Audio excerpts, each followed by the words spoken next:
Travels and पिलग्रिमेजेस मतलब यात्राएं, और पिलग्रिम्स मतलब होता है यात्री, पिलग्रिमेजेस मतलब क्या?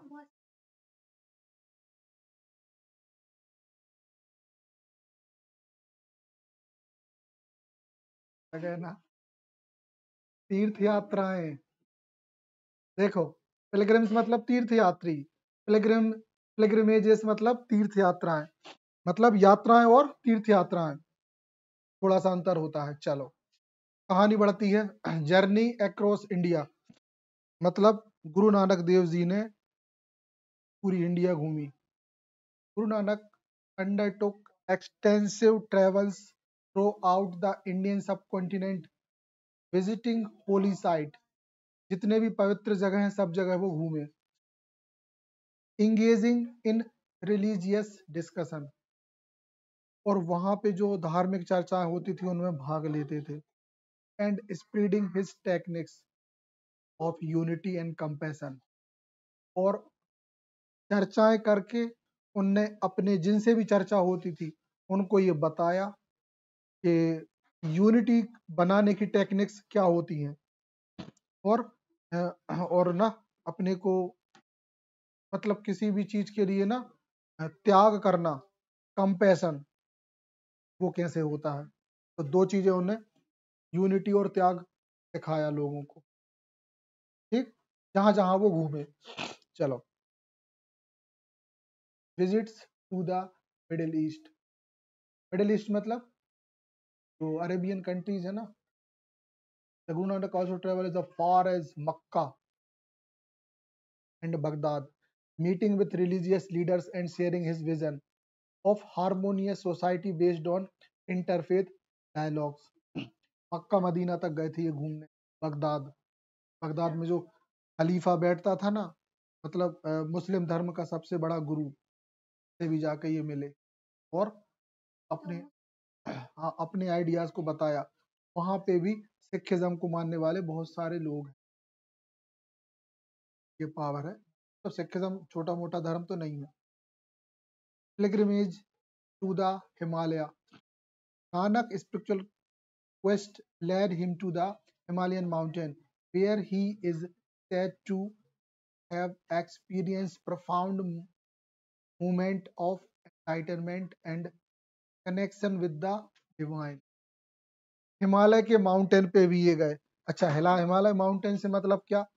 जो भी माउंटेनियस सिटीज हैं, लाइक शिमला, देहरादून, तो ऐसे हिमालय के जितने भी जो सिटीज रही हैं ना उस समय, सब जगह वो गए, जहाँ उन्होंने क्या किया, अपने धर्म का प्रचार प्रसार किया, लोगों को बताया कि क्या चीज क्या होती है।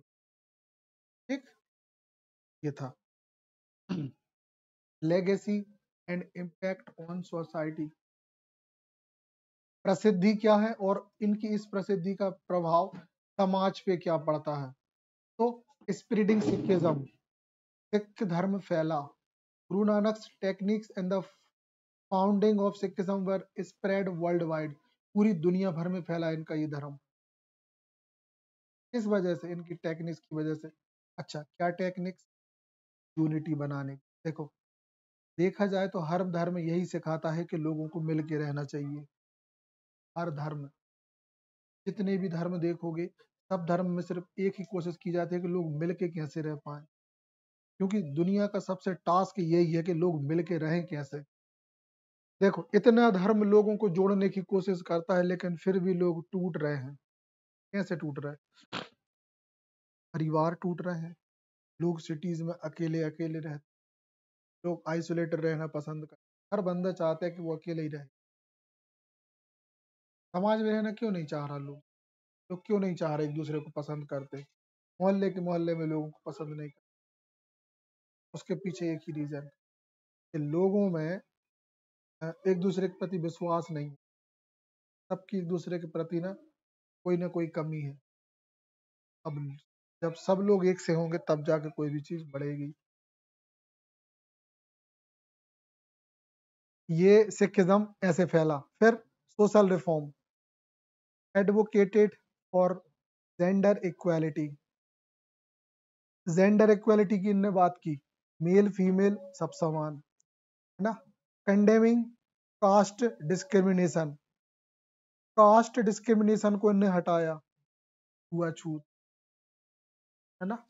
सारे धर्म के लोग भले आपके साथ खाना खाने में थोड़े हिचकेंगे, ये लोग तो आज तो अच्छा मारो के साथ तो बिल्कुल नहीं. हाँ, यही तो बता रहे थे हम कि ये जो है ना बूट पॉलिश का जो ट्रेंड है, ये हमारे रविदास जी से ही उन्होंने लिया है. आप समझ गए. और उनकी टीचिंग्स भी उन्होंने ली. इसलिए अपने पास अगर अपने नजदीक में सबसे नजदीक अगर कोई रिलीजन है तो वो यही है. इसलिए अपन लोगों से कोई भेदभाव भी नहीं होता, परसेंट स्वागत होता बोली हमेशा.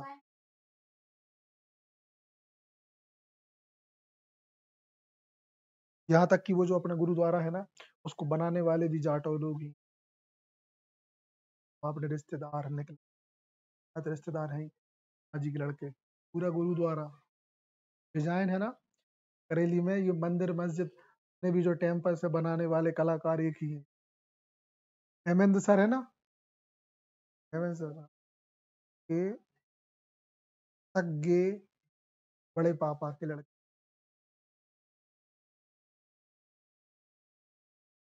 दोनों उन लोगों ने ही बनाया. अपने यहाँ भी कई बार आ चुके हैं वो लोग. ठीक है, तो ऐसा है कहानी. चलो फिर, interfaith dialogue, encourage understanding between difference religious through his travel and dieting. तो इनने जो क्या बोलते हैं इनकरेजिंग अंडरस्टैंड, हाँ, इनने समझदारी को बढ़ाने का काम किया. किन चीजों में, अलग अलग धर्मों में, कि आप लोग मिल के रहो, भले अलग धर्म के हो जो भी है. और ये सब इनने यात्राएं कर करके किया. हर जगह जाते थे यात्राओं पे जाना, वहां लोगों को ज्ञान देना, और लोग सुनते भी थे उसी उसी पावर के साथ.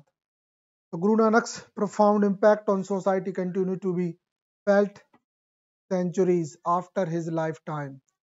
His legacy as the founder of Sikhism has spread his techniques of compassion, qualities in the service of humanity across the globe. Nanak's progressive social reform and emphasis on interfaith harmony have inspired generation to challenge injustice and promote unity.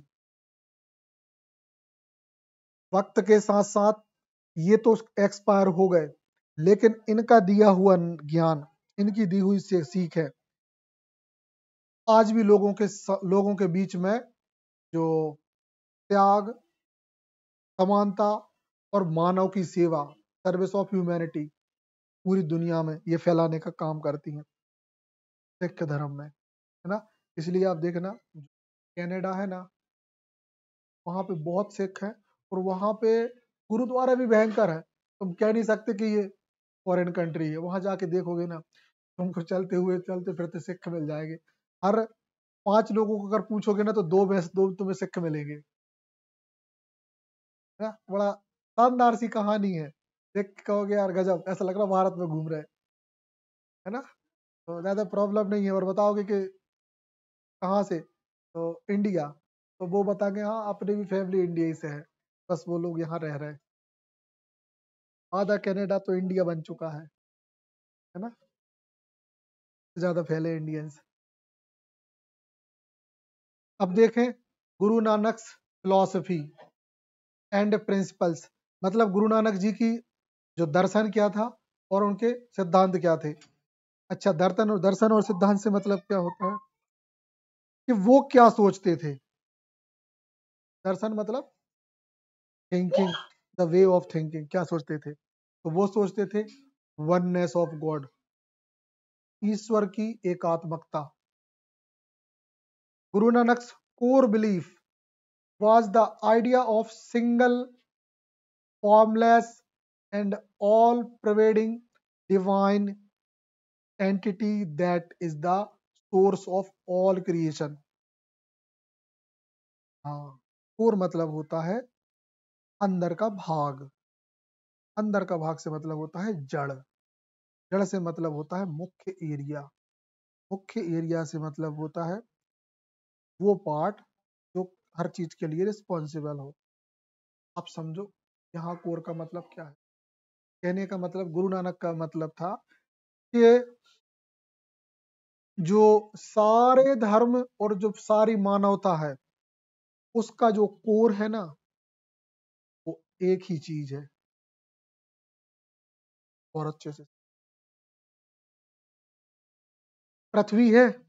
पृथ्वी का जो पूरी ताकत है ना, मतलब हम जो gravity है ना, ये हमारे सबसे बीच की परत है जिसको क्या बोलते हैं, नेफे। निकेल और फेरस से बना हुआ लोहे का जो अंदर का पार्ट है ना, तो वही कोर है अपने अर्थ का कोर, जिसकी वजह से ग्रेविटी है और इसकी वजह से हम आज भी अब चले हैं। जिस दिन वो ठंडा हो गया ना, अपनी पृथ्वी ऐसे मालूम पूरे टुकड़े टुकड़े फैल जाएंगे अंतरिक्ष में, पृथ्वी खत्म। अंदर का कोर ठंडा हुआ मतलब सब खत्म। ये जो जितना भी बाहर का है पूरा अंतरिक्ष में उड़ जाएगा, मतलब पृथ्वी।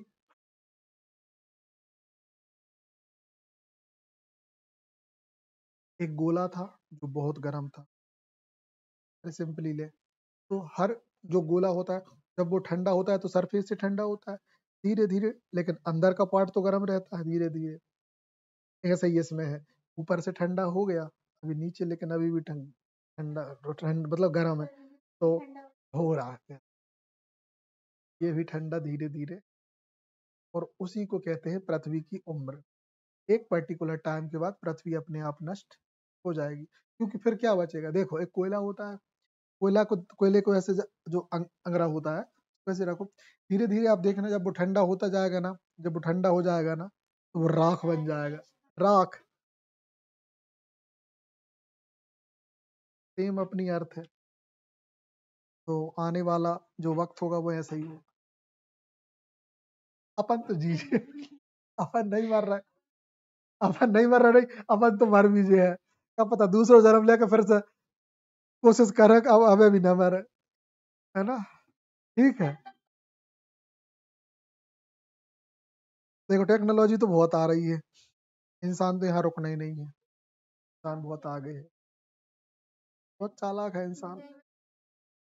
अरे सब व्यवस्था बन गई, इंसान के जुगाड़ की कल्पना नहीं है।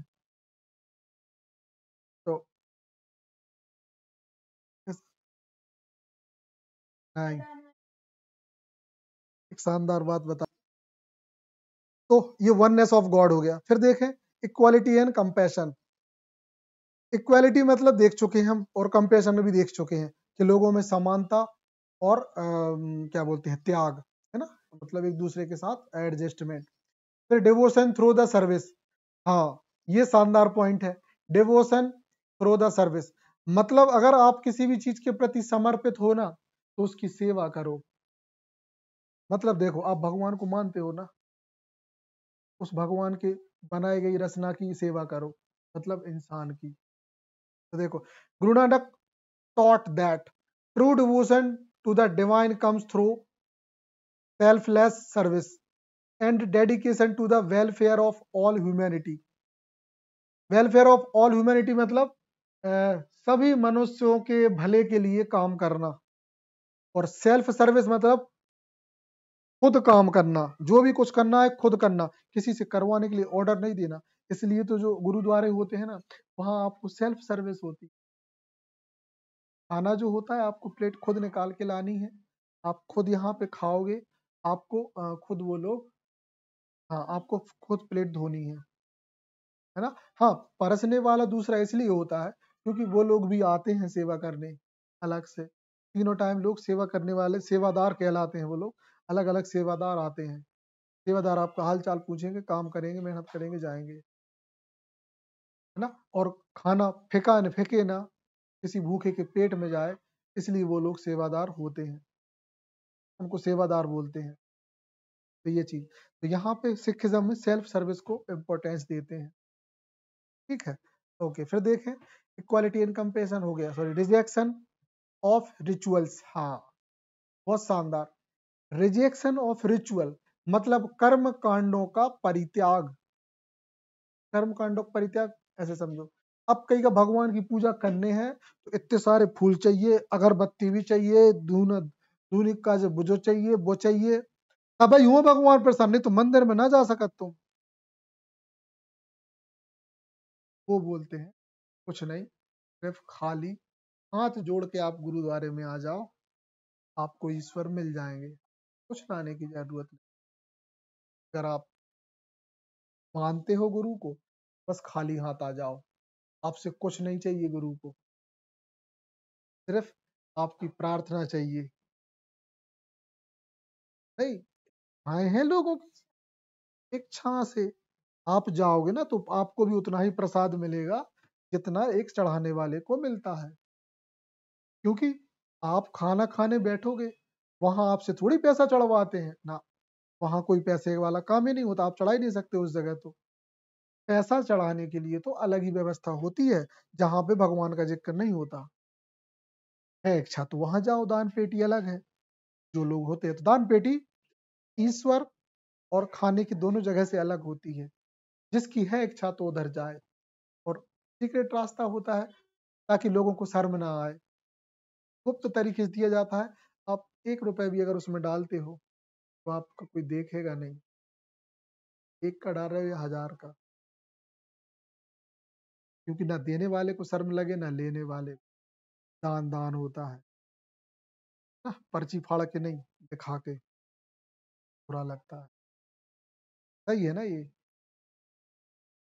क्योंकि सच में किसी के पास नहीं होता, मजबूर है बेचारा, वो नहीं दे सकता। जैसे कई बार फंस जाते हैं लोग, जैसे हम लोग वहां गए थे तो खाना बासा रखा था, होटल्स में भी जा रहे थे ना, तो हमने कि यार अपन लोग का लौटते लौटते पैसा नहीं बचेगा। तुरंत मैंने याद है कि तो अरे अपन काय परेशान हो रहे यार, अपनी वह व्यवस्था, चलो ये जो खाने में अपना जो वेस्ट होगा है ना, वो किसी अच्छे काम में जाना चाहिए। फिर बस वहां पहुंचे, भगवान ने सुन ली, 2-3 दिन खुशी खुशी कट गए। ऐसे तुम कर लो काउंट, 200-300 रुपए के हिसाब से थालियां क्या गति होने वाली थी। ये चीज है। फिर now we are going to conclusion and key take away. ठीक, एंड्यूरिंग लेगेसी, कभी ना खत्म होने वाली इनकी प्रसिद्धि। Guru Nanak Dev profound techniques and writing have had a lasting impact on Sikhism and society, inspiring generation with the message of universal love, equality and devotion to the divine। ठीक, इन ऐसी ऐसी चीजों की, ऐसी ऐसी टेक्निक्स की रचना की जो ना समाज को उत्साहित करने वाली बनी, और समाज में वो सारी चीजें फैलाने के लिए जिम्मेदार हैं जो मानव में होनी चाहिए, जैसे लव, इक्वालिटी और devotion, devotion to the divine, दिव्यता के लिए डिवोशन, और यूनिवर्सल लव, सार्वभौमिक प्रेम। ठीक, तो ये सब चीजें इनने ध्यान दी। टाइमलेस प्रिंसिपल, ऐसे प्रिंसिपल्स दिए जो कभी समय के साथ खत्म नहीं हो सकते, इसीलिए देखो आज सिखिज्म सक्सेसफुल भी है और चल रहा है। ऐसा नहीं कि कोई भी इनके जो रूल्स समय के साथ बूढ़े हो गए, समय के साथ पता है चीजें बेकार कब होती हैं, जिनमें ना कोर्ट होता है। कोर्ट होना मतलब ऐसी चीजें जो किसी स्वार्थ के बस बनी हो, वो उसको एकदम खत्म होना होता है।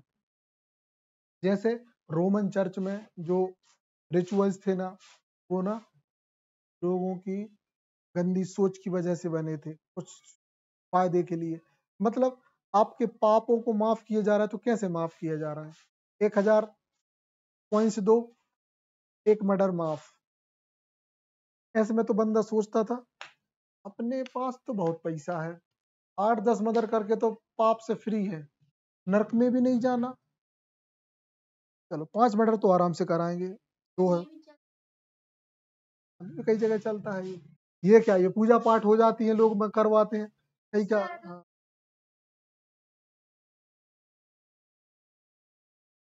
वो तोल लेते थे, बोले थे देखो आप क्या करके आए हो। हर पाप की एक सजा फिक्स थी, किसी को मार के आए हो, किसी का रेप करके आए हो, किसी का मर्डर करके आए हो, है ना, किसी को टॉर्चर करके आए हो, क्या पाप है? हाँ, उसमें उसमें हिसाब फिक्स होता था, आप कौन सा पाप करके आए। हाँ, तो ये आज आपको पता है कि ये काम गॉड करता था, क्योंकि आपने अब सही चीजें पढ़ ली हैं। उस समय लोग यही मानते थे कि ये पूरी जो है ना भगवान को चलाने का काम, पूरी जो भगवान के ठेकेदार हैं, वो चर्च अथॉरिटी है। ऐसा लग रहा था कि भगवान की बटन उन्हीं के पास है, उनने बटन दबाई तो भगवान ने सुन ली, टिंग, भगवान ने कही। वो है ना पी के मूवी, भगवान की स्विच बन का है ना, रॉन्ग नंबर लग गया प्रभु तो ऐसा लगता था कि राइट नंबर का जो कनेक्शन है सिर्फ इन्हीं के पास होता हो। गलत नहीं है, वो मूवी बहुत थ्योरी के बाद निकाली गई है, उसमें सारे धर्मों की धोई गई है जिनमें चीजें गलत होती हैं समझ रहे बात? देखो वो टिका नहीं, रोमन चर्च चला नहीं, आखिरकार उसी चर्च को चलना पड़ा जो जीसस क्राइस्ट बना के गए, जो बोल के गए थे यार, कहाँ है, वही अथॉरिटी बना के गए थे, जो सच्ची अथॉरिटी बना के गए ना, कि तुम लोग अगर पाप करोगे तो मैं भोगूंगा। लोगों ने पाप ही करना बंद कर दिया कि नहीं, ईश्वर ही भोगेगा, तो फिर क्या मतलब हमारे का पाप करने का? क्योंकि अभी तो ईश्वर माफ करता था, हम पाप करते थे तो खुशी थी, पैसे लेके काम हो जाता था। यार अब तो वो खुद पनिशमेंट लेगा, ऐसा पाप हमें नहीं करना। यही होता है, ऐसे समझो, देखो आप कोई गलती बार बार कर रहे हो, मम्मी पापा आपसे कह रहे समझ जाओ समझ जाओ, अब जिस दिन ऐसा हो गया कि मम्मी ने कहा अब तुम गलती करोगे ना बेटा, हम पनिशमेंट हम भोगेंगे, उस दिन से अपने को समझ में आने लगेगा कि कहानी गड़बड़ हो रही है, अब अपनी सुटाई गलत हमारी चलत है। आ रही बात समझ में? ऐसा है, कोई भी बंदा अपने आराध्य को तकलीफ में नहीं देख सकता, ये यूनिवर्सल। हाँ, ये पूरा सुनो कनेक्शन है, ये हम पहले ही बता चुके। मम्मी पापा के कर्म मोड़ी मोड़ों को भोगने पड़ते हैं और मोड़ी मोड़ों के मम्मी पापा को, इंटरकनेक्टेड होते हैं। मगर ध्यान रखना, अगर बच्चे के कर्म ज्यादा बुरे हैं, है ना, और माँ बाप के कर्म उस पर हावी है, स्ट्रोंग है, तो फिर ऐसा भी होता है कि बच्चे के कर्म सिर्फ बच्चा ही भोगता है। सच में बहुत सारे प्रमाण। तो कहने का मतलब ये है कि आप जो भी काम कर रहे हो उसके पीछे एक रीजन होता है। अगर कोई बच्चा गलत काम कर रहा है और अगर उसके पीछे मम्मी पापा रिस्पॉन्सिबल है ना, तो वो भोगेगा। तो हमने तो ऐसा भी देख लिया कि बच्चों मम्मी पापा ने गलत किया और बच्चा अच्छा निकला है ना, तो बच्चे को तकलीफें नहीं है, बहुत खुश है। सही बता रहे, बच्चा बहुत खुश है, ईश्वर ने उसके लिए हर तरह से आशीर्वाद दिया, तथास्तु वो हैप्पी है। उनके मम्मी पापा आज भी तड़फ रहा है, कुत्ते की जिंदगी जी रहे हैं।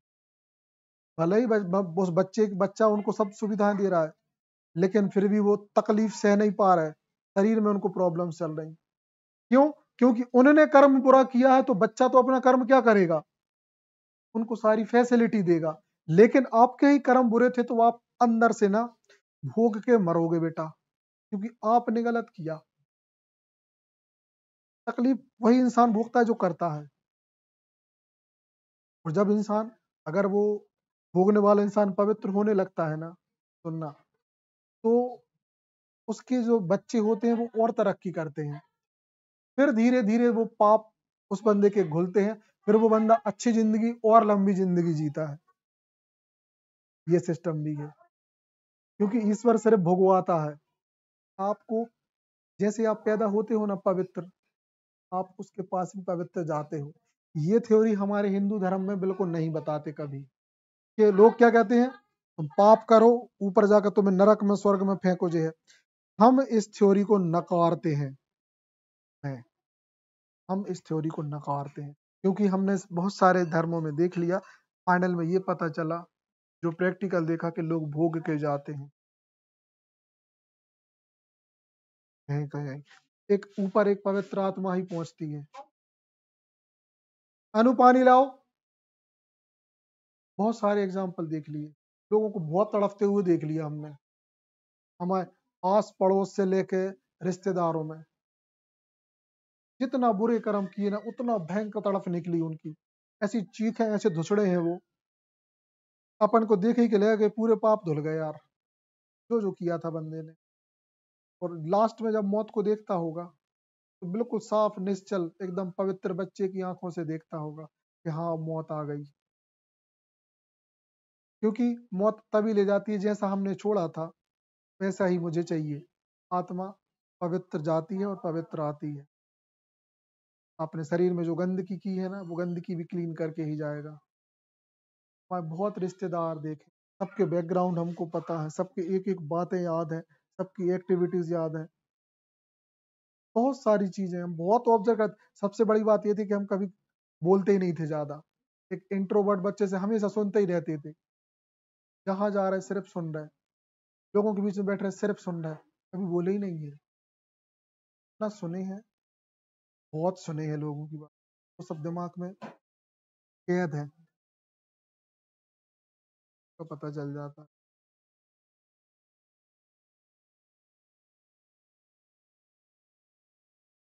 तो ये कहलाते हैं टाइमलेस प्रिंसिपल, इनके इस धर्म के जो वक्त के साथ खत्म नहीं हुए।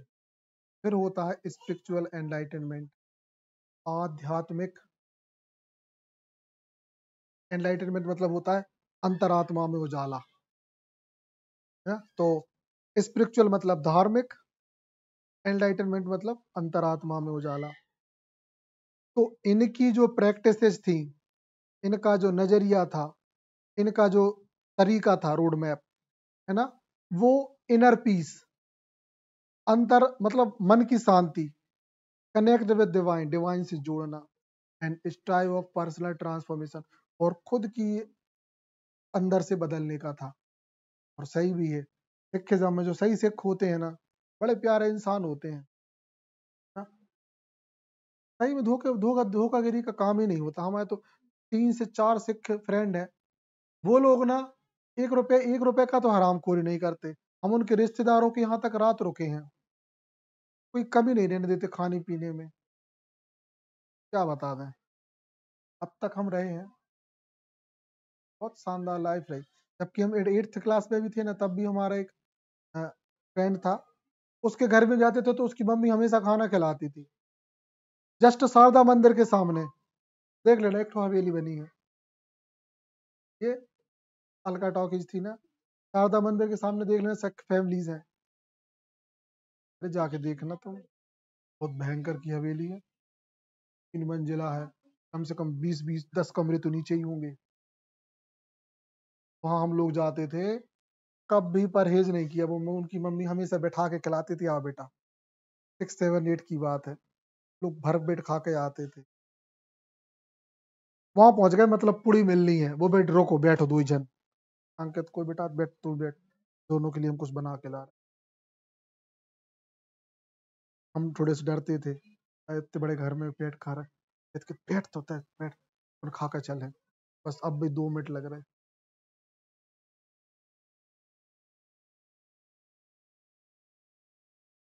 बिल्कुल है बुरी जान, कौन देता है, जो भी देता हो, बस गाली में ना चीज है।